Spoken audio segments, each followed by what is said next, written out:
Last night, someone typed 4 words into a chat box. How do I cook pasta? And somewhere in Arizona, a machine drank 500 milliliters of fresh water to answer that question. Not metaphorically, literally. A cooling system inside a warehouse the size of a football stadium evaporated real water into real air so a chip could think for 3 seconds on your behalf. You have probably used AI dozens of times this week. Maybe more. And each time, somewhere you will never see, electricity surged through cables, fans spun until they screamed, and water turned to steam. Nobody told you that was happening. Because AI does not look like a factory. It looks like a clean white text box. Just a blinking cursor. But behind that cursor are buildings bigger than anything most people have ever walked through. And right now, those buildings are growing faster than the cities around them can handle.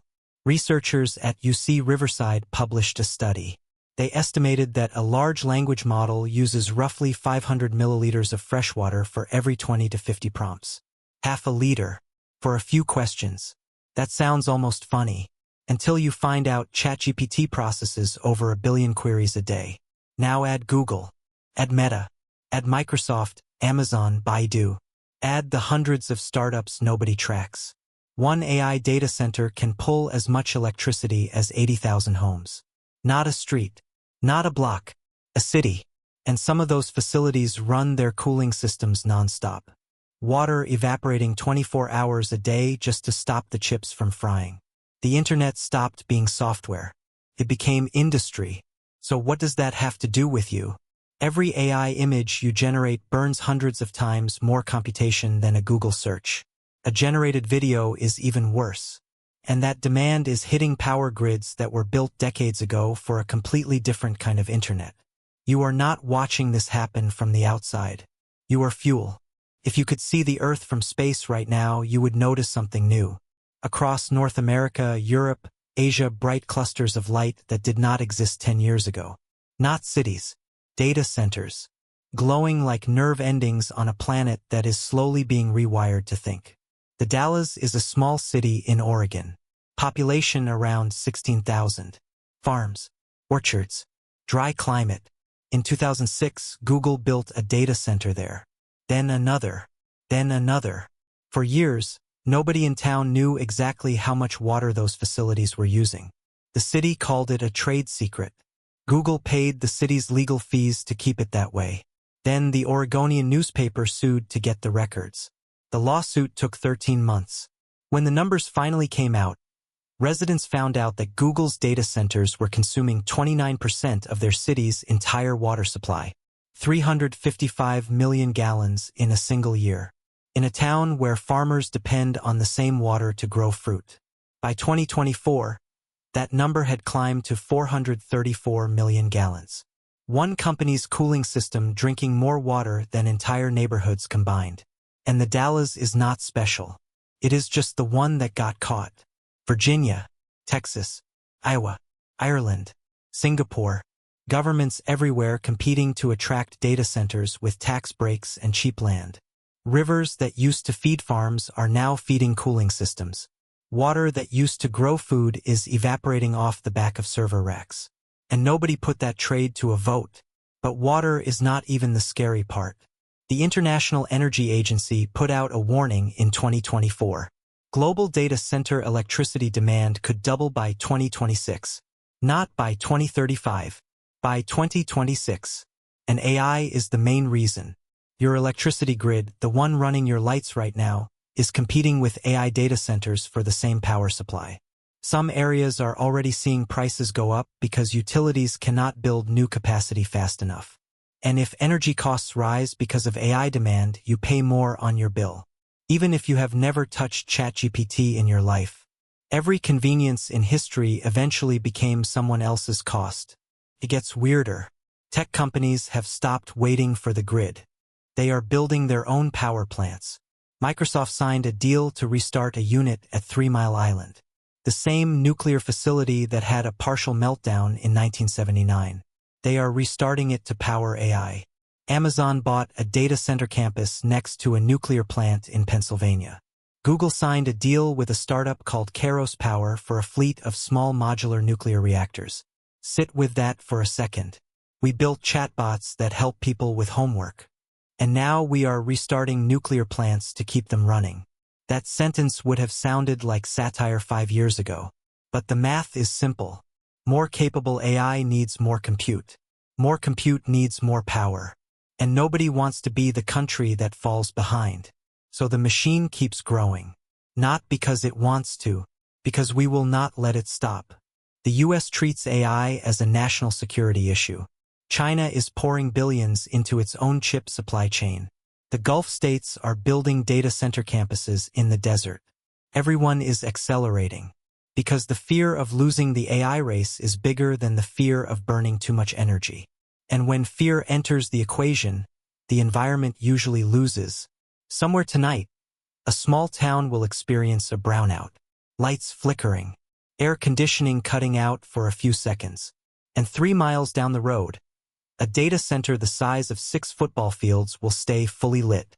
Every server humming, every cooling tower spinning. Not a single watt lost. That is what the priority looks like when you see it up close. Here is what the rest of it looks like on the ground. Near data centers, people report a constant low hum from cooling systems. Day and night. Some residents in these areas have not slept properly in months. In parts of Ireland, the government had to freeze new data center permits entirely because the grid could not take it. Data centers were consuming over 20% of the country's total electricity. A country ran out of power. Not because of war. Not because of disaster. Because of chatbots. The pattern is old. The people using the product live far from the mess. The people living near the infrastructure absorb the noise, the water loss, the grid strain. But this time, the factory does not smell like smoke. It does not look like a factory at all. It looks like the thing you are holding in your hand right now. But here is what makes this genuinely confusing. AI might actually help fix some of these problems. Better climate models, smarter grids, faster medical research. The thing burning resources could also be the thing that teaches us how to use fewer of them. Except history keeps showing us the opposite. When something becomes more efficient, people do not use less of it. They use more. Cars got better mileage. People drove further. Digital cameras made photos free. We started taking 1 trillion of them. AI makes content creation trivial. So now humanity is generating more content than it could ever consume. Every prompt you type becomes heat. That heat becomes steam. That steam rises off a cooling tower somewhere and vanishes into the atmosphere. Your words, turned into weather. Making something cheaper does not mean we use less. It means we use it until the savings disappear.